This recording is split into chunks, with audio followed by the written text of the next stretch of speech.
நம்ம மதுக்கரை கோரையா விசேரியால 3 வருஷம் ஆன பழைய 2BHK வீடு ஒன்று சேலுக்கு வந்திருக்குதுங்க. மீடியமான சைஸ்ல ஒரு போர்ட்டிகோ கொடுத்துருக்காங்க. டோட்டலா 2.25 சென்ட் வடக்கு பார்த்து டிடிசிபி அப்ரூவ்ட் சைட்ல 1100 ஸ்கொயர் ஃபீட் வடக்கு வாசல் வச்சு வீடு கட்டியிருக்காங்க.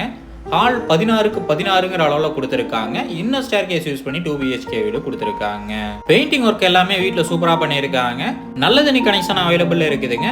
கிச்சனோட சைஸ் பார்த்தீங்கன்னா 10க்கு 11ங்கிற அளவில் கொடுத்துருக்காங்க. கிச்சனுக்குள்ள கபோர்ட் ஒர்க் எல்லாமே நீட்டாக பண்ணியிருக்காங்க. மாடுலர் கிச்சன் டைப்ல கிச்சன் கொடுத்துருக்காங்க. ஃபர்ஸ்ட் பெட்ரூம் 10க்கு 11ங்கிற அளவில் கொடுத்துருக்காங்க. பெயிண்டிங் ஒர்க் சூப்பராக பண்ணியிருக்காங்க. அட்டாச் பாத்ரூம் 5க்கு 5ங்கிற அளவில் கொடுத்துருக்காங்க. மதுக்கரை ரெஜிஸ்டர் ஆஃபீஸ்க்கு ரொம்ப பக்கத்துலேயே இந்த ப்ராப்பர்ட்டி அமைஞ்சிருக்குதுங்க. மல்லையன் ஸ்கூலுக்கும் ரொம்ப பக்கத்துலேயே இந்த ப்ராப்பர்ட்டி அமைஞ்சிருக்குதுங்க. மாஸ்டர் பெட்ரூம் 10க்கு 16ங்கிற அளவில் கொடுத்துருக்காங்க. அட்டாச் பாத்ரூம் 5க்கு 6ங்கிற அளவில் கொடுத்துருக்காங்க. ஓப்பன் டெரஸ் ஏரியாவில் ஃபுல்லாகவே ஷீட் ஒர்க் பண்ணியிருக்காங்க. இந்த வீட்டோட விலை பார்த்தீங்கன்னா 65 லட்சம் சொல்கிறாங்க. நேரில் வந்து பேசுகிறப்ப விலை கம்மியாக வாய்ப்பு இருக்குங்க.